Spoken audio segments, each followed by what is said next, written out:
నేను తెచ్చిపెట్టినాడు. మిమ్మల్ని సోషల్స్ అని మేడం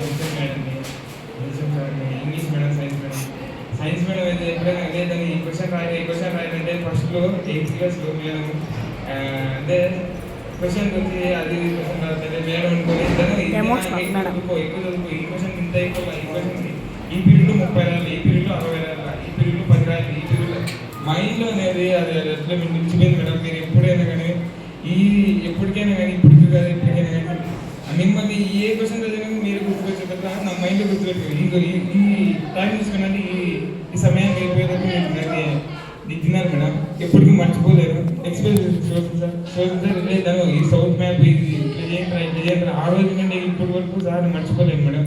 ఆ రోజు నాకు తెలియదు ఆ రోజు ఈస్ట్ అంటే ఏంటి సౌత్ అంటే ఏంటి, ఆ రోజు నుండి ఈస్ట్ అంటే ఏంటి సౌత్ అంటే ప్రతి ఒక్క విషయం మీద అనుభవం ఉండాల, ప్రతి ఒక్క విషయం మీద తెలుసుకోవాలి, అక్యురసీ ఉండాలి మనిషికి అన్నా. కానీ ఆ రోజు ఇంగ్లీష్ మీడియం లేదు పిల్లలు నా 8th క్లాస్ నుండి ప్రతి ఒక్క నిమిషం ఎంకరేజ్ చేసేది ఇట్లా చేయండి అట్లా చేయండి రా ఇది చేయండి. మిమ్మల్ని మర్చిపోలేదు మేడం ఎప్పటికైనా కానీ.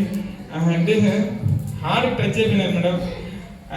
ఇంగ్లీష్ మీడియం అంటే ప్రతి ఒక్కసారి ఇంగ్లీష్ మీడియం ఆడదు సార్, ఇంగ్లీష్ మీడియం ఆడదు సార్, ఇంగ్లీష్ మీడియం ఎక్కడ ఉంది సార్ ఇంగ్లీష్ మీడియం అని ప్రతి ఒక్క నిమిషం ఇంగ్లీష్ మీడియం వాళ్ళ ఇంట్లోనే ఎక్కువసేపు గడిపేవాడిని సార్ 8th క్లాస్ అంటే నేను.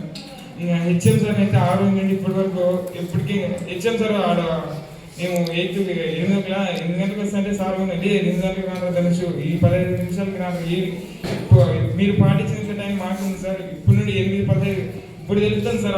అప్పుడు ఎందుకు చెప్పినారు మీరు ఇప్పుడు తెలుస్తుంది అంటే అప్పుడు తెలియకపోయారు సార్, ఇప్పుడు తెలుస్తాను సార్. బాగా మిమ్మల్ని వదిలి పెడతాను సార్ అందరినీ. ఎక్స్పెన్సివ్ హెచ్ఎం మేడం మేడం అన్నం మీద తింటానే లేదని ఏం తింటాను చదువుకుంటున్నావు బాగా చదువుకోలేదు అని ఒక్కొక్క నిమిషం బయటకు వచ్చినావు ఏం చదువుతాను బయటకు వచ్చినావు అది అంటాను మేడం. అప్పుడు మేడం మిమ్మల్ని సార్లు ఇప్పటికీ మర్చిపోలేదు madam. Thank you for so much madam.